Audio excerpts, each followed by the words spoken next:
नमस्कार, मैं अंश माथुर, आप देख रहे हैं सिटी न्यूज़ बरेली लाइव। जहां एक और मौसम ने ठंडक दे दी है तो वहीं सियासी पारा भी चढ़ चुका है और उसी के तहत ये जो अलाव है वो कहीं ना कहीं सियासी गर्माहट को बढ़ाता हुआ नजर आ रहा है।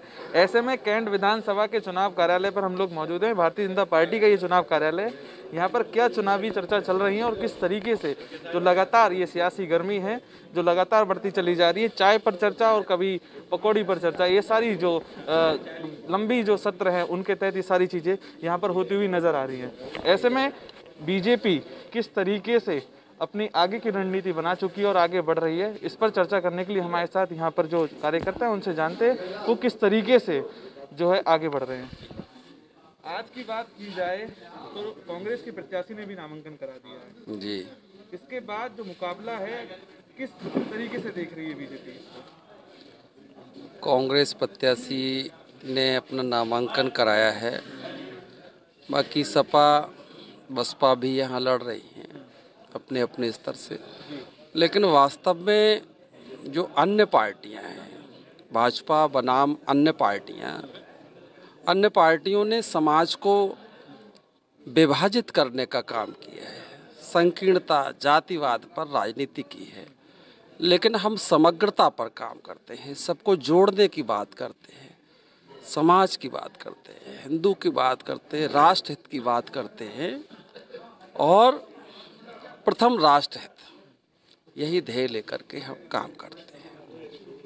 तो यानी सीधा सीधा मुकाबला देखा जाए तो किससे माना जा रहा है? मुकाबला हमारा तो, हमसे तो किसी का हो सकता है, लेकिन हमारा किसी से मुकाबला नहीं है। हमसे तो मुकाबला हो सकता है, हमारा किसी से मुकाबला नहीं है। चाय की चर्चा और पकौड़ियों की गर्माहट के साथ और भी लोग हैं यहाँ पर, पूछते हैं। क्या नाम है आपका? राजेश गुप्ता। राजेश जी, जो आज का जो चुनावी जो परिदृश्य जो आप देख रहे हैं, लगातार आपने आपकी इसके अकॉर्डिंग कई चुनाव देखे होंगे, इस बार का क्या बदला हुआ दृश्य नजर आ रहा भैया है? कोई बदले हुआ दृश्य नहीं है, हम अपने उसमें हैं, फाइट में हैं, हमें कोई प्रॉब्लम नहीं है। फाइट में है, कोई प्रॉब्लम नहीं है। सीधी टक्कर किससे देखते हैं? हमें कोई टक्कर में दिख ही नहीं रहा है, हम किसको कोई टक्कर में दिखे? नए नए प्रत्याशी ला के नए नए पार्टी बदलेगी हमारी, तो उसकी क्या टक्कर है? नए नए प्रत्याशी हैं, नई नई मतलब पार्टियों में पहुंच चुके हैं। अब आप देखिए, परमीत सिंह कह रहे कांग्रेस से सापा में आ गए हैं, राजेश जी एक सभासद यहाँ के शहर के कैंट के हैं, उन्हें शहर से लड़ा दिया, तो क्या प्रत्याशी का क्या टक्कर? क्या डॉक्टर साहब हमारे 2 बार के जीते हुए हैं, प्रत्याशी उनकी, उनसे टक्कर क्या है? इसी के साथ और भी लोग हैं, उनसे मालूम करते हैं। वहीं जो मौजूदा विधायक हैं यहाँ पर कैंट विधानसभा से, श्री राजेश अग्रवाल जी, जो कि वर्तमान में भाजपा के राष्ट्रीय कोषाध्यक्ष की भी अहम भूमिका निभा रहे हैं, उनके सुपुत्र यहाँ पर मौजूद हैं। उनसे जानते हैं कि उनका क्या कहना है, आगामी जो विधानसभा चुनाव है उसके लिए वो किस तरीके से यहाँ पर मैदान में नजर आ रहे हैं। स्वागत है सर आपका। धन्यवाद। विधानसभा 2022 का चुनाव है, अहम भूमिका है। अभी सिटिंग विधायक की बात करें तो पिताजी रहे हैं, राजेश जी रहे हैं आपके पिताजी।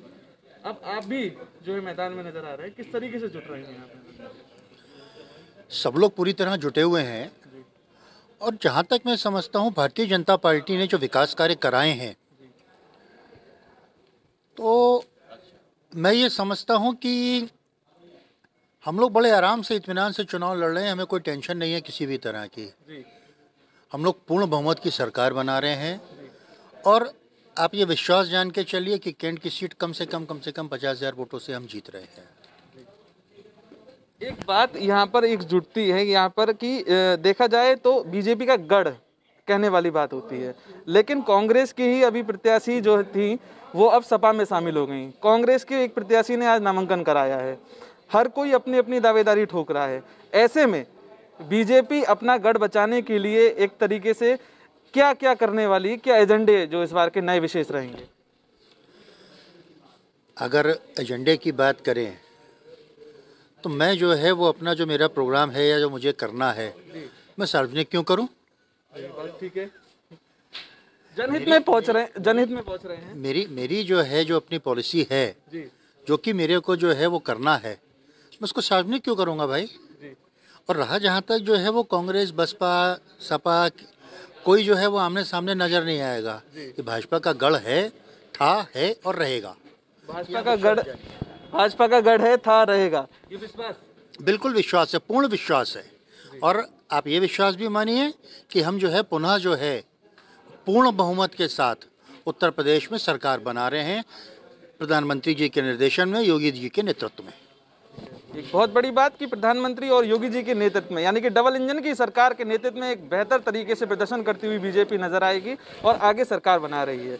इसी के साथ ही और भी कुछ साथी यहाँ पर वरिष्ठ लोग मौजूद हैं, उनसे जानते हैं। क्या नाम है सर? अनिल द्विवेदी। अनिल जी, जानना चाहेंगे कि बीजेपी लगातार क्लीन स्वीप करती हुई नजर आ रही है, कई चैनलों के ओपिनियन पोल भी आ रहे हैं, ऐसे में आप क्या देखते हैं? मैं तो सिपाही हूँ और ये मैं समझता हूँ सारे लोग जो है बैठे हैं सब अपने सिपाही मान के चल रहे हैं। हमारे यहाँ सबसे बड़ी विशेषता है कि हम लोग अपने इलेक्शन को जिताने के लिए हर तरह से अपने योग या आयोग कार्य कहीं भी हो तो तत्पर रहते हैं और सबका दिल जीतना, सबके पास बैठना, सबको अपना बनाना और सबसे मेल भाव पैदा करना हमारी पार्टी की पॉलिसी है। उसी वजह की आज पूरे जनपद में जहाँ भी आप देखें, घर में महिलाएं हों, बहनें हों, भाई हों, बुजुर्ग हों, एक मन भावना बन चुकी है कि पार्टी के कार्यकर्ता, पार्टी की नीतियाँ और जो आतंक, असुरक्षा, गुंडागर्दी पर नियंत्रण लगा है वो, और जो विकास हुए हैं, जो असंभव विकास थे, ये सब पार्टी के प्लस पॉइंट हैं। अभी मनीष जी ने कहा ये सच है कि एक्सपेक्टेड मेजोरिटी में जीतेंगे और ये सीट 50,000 से कम नहीं जीतेगी। ये आप देख लें, जो लोग लाइन में खड़े हैं वो तीसरे दूसरे लड़ाई में आपस में दूसरे कंपटीशन में, हमारा कंपटीशन कोई नहीं है। मतलब कोई कंपटीशन की यहाँ पर साफ तौर पर कोई भी बात नहीं है, क्योंकि साफ तौर पर देखा जा रहा है कि राष्ट्रवाद का जो मुद्दा है वो लगातार जो है सर्वोपरि माना जा रहा है और जो भी नए नए मतदाता हैं, जो प्रत्याशी हैं, वो इसी तरीके से आगे बढ़ते हुए नजर आ रहे हैं। और भी लोग हैं, उनसे जानते हैं। क्या नाम है? जितेंद्र रस्तोगी। जितेंद्र जी, किस तरीके से देखते हैं ये चुनाव के लिए? ये चुनाव इसलिए महत्वपूर्ण है कि मोदी जी और योगी जी के नाम पर एक वातावरण देश में बना हुआ है, प्रदेश में बना हुआ है और एक अच्छी सरकार लोग चाहते हैं। हमारी सरकार ने बहुत अच्छे काम करे हैं, उसके लाभ हमें मिल रहे हैं। जनता के बीच में हमारी जो स्वीकार्यता है उसमें बढ़ी है और निश्चित रूप से इस बार जो है प्रत्याशी अच्छे मतों से जीतेंगे, ऐसी हमारी उम्मीद है। यही दौर चलता है कि सुबह से लेकर शाम हो जाती है और इस तरीके से ये सियासी समीकरणों को साधने के लिए बीजेपी का जो ये कार्यालय है, चुनावी कार्यालय, वो उस तरीके से पूरी जो सियासी गर्मी है उसको लगातार बरकरार बनाए हुए है। और इस तरीके से आप देख सकते हैं कि पूरा जो एक यूनिटी के तहत जो बीजेपी के कार्यकर्ता हैं वो जुट रहे हैं सुबह से लेकर शाम तक, और इस तरीके से वो पूरी रणनीति बना रहे हैं कि 14 फरवरी को हर बूथ पर यूथ को कैसे निकाला जाए और किस तरीके से पूरी जो है चुनावी जो ये यात्रा है उसको सफल बनाया जाए। आप देख रहे हैं city news Bareilly live. Camera person Satyam के साथ मैं अंश माथुर। नमस्कार।